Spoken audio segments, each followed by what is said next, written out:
বিদ্যুৎ সাশ্রয়ে দোকান ও বিপণী বিতান রাত ৮টার মধ্যে বন্ধের নির্দেশনা মানা হচ্ছে কিনা সে বিষয়ে জানাতে রাজধানীর নিউ মার্কেট এলাকায় আছেন সহকর্মী সাইফুল ইসলাম এবং চট্টগ্রামে আছেন পার্থপ্রতিম বিশ্বাস। সরাসরি প্রথমে যাচ্ছি সাইফুলের কাছে।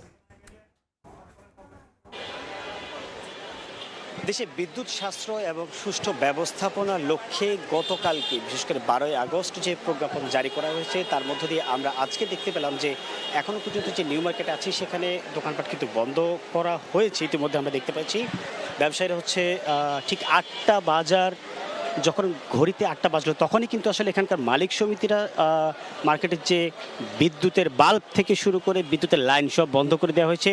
এর মধ্য দিয়ে ব্যবসায়ীরা কিন্তু দোকানপাট বন্ধ করে তারা তাদের নিজেদের বাসা বা অন্য গন্তব্যে যাওয়া শুরু করেছে। তবে ইতিমধ্যে আমরা দেখতে পাচ্ছি ক্রেতাদের ভিড় রয়েছে এখনো পর্যন্ত। যারা শেষ সময়ে কেনাকাটায় ব্যস্ত ছিলেন তারাও কিন্তু আসলে যাওয়ার জন্য তড়িঘড়ি করছেন নিজের পছন্দের পণ্যটি কিনে।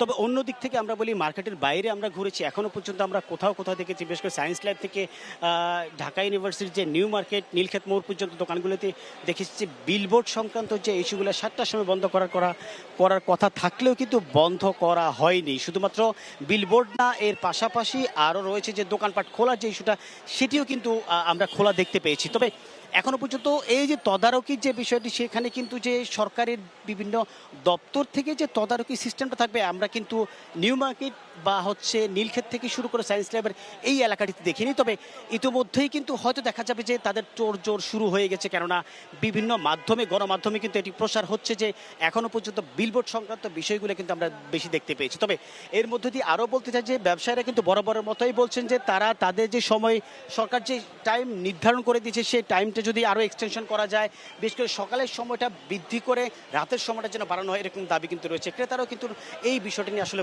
প্রশ্ন তুলছেন যে তাদের সময় আরও বাড়িয়ে দেওয়া হোক। তবে আমাদের আরেক সহকর্মী আছেন চট্টগ্রামে পার্থপ্রতিম বিশ্বাস, জানবো চট্টগ্রামের পরিস্থিতি জানতে। বিদ্যুৎ সাশ্রয় ও বিদ্যুৎ ব্যবস্থাপনা আরও কার্যকর করতে আজকে থেকে কিন্তু ঠিক রাত 8টায় শপিং মল ও বড় বড় মার্কেট যেগুলো রয়েছে তার ঠিক 8টায় বন্ধ করার যে সরকারি নির্দেশনা ছিল। এবং আমরা এই মুহূর্তে নগরীর যে ওয়াসার মোড় এলাকা রয়েছে এই ওয়াসার মোড় এলাকায় কোহিনুর শপিং মলের সামনে আছি। এই মুহূর্তে কিন্তু এখনও আমরা দেখছি এই মার্কেটটিতে ঠিক 8টায় সরকারি নির্দেশনা থাকলেও বন্ধ করার, কিন্তু এই মার্কেটটি এখনও বন্ধ হয়নি। আমরা দেখছি আলোকসজ্জার ভেতরে যেসব রয়েছে সেগুলো কিন্তু রয়েছে। তবে অন্যান্য জায়গায় আমরা দেখেছি যেসব অন্যান্য শোরুমগুলো রয়েছে বড় বড় অনেক জায়গায় বন্ধ হয়েছে, আবার কিছু জায়গায় বন্ধ হয়নি। আবার যারা ক্রেতারাও রয়েছে অনেক ক্ষেত্রে তারাও যে সরকারি যে নির্দেশনা রয়েছে আজকে থেকে ঠিক 8টায় মার্কেট বন্ধ হওয়ার সেই নির্দেশনাও অনেক ক্ষেত্রে অবগত নয়। সে কারণে অনেকে এসেছে তো বলছে যে আগামীকাল বা এরপর থেকে আসলে সরকারি যে নির্দেশনা সেই নির্দেশনাটুকু মেনেই কিন্তু এখানে সবাই মার্কেটিং করতে আসবে। মূলত এখন থেকে দেশের সব শপিং মল, মার্কেট ও দোকানপাট বেলা 11টা থেকে রাত 8টা পর্যন্ত খোলা রাখা যাবে। গ্যাস সংকট সারা দেশে, বিদ্যুৎ উৎপাদন ব্যাহত হওয়ায় লোডশেডিং বেড়েছে। এই পরিস্থিতিতে বিদ্যুৎ সাশ্রয়ের লক্ষ্যে দোকানপাট ও শপিং মল বন্ধের সময়সীমা কমানো হয়েছে। গত জুন মাস থেকে মার্কেট ও দোকানপাট রাত 9টা পর্যন্ত খোলা রাখার অনুমতি ছিল। নতুন সিদ্ধান্ত সেই সময় 1 ঘন্টা কিন্তু কমিয়ে আনা হয়েছে।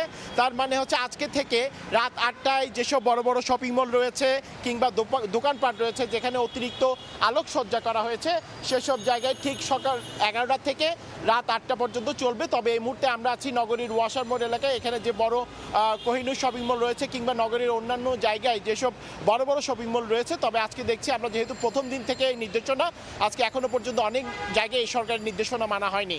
তো এই ছিল আমার কাছে এখনো পর্যন্ত নগরীর ওয়াসার মোড় এলাকা থেকে এখানকার সর্বশেষ খবর। মার্কেট ও দোকানপাট বন্ধের নতুন নির্দেশনা মানার কি অবস্থা সে পরিস্থিতি নিয়ে আমরা সরাসরি ছিলাম ঢাকা ও চট্টগ্রামে।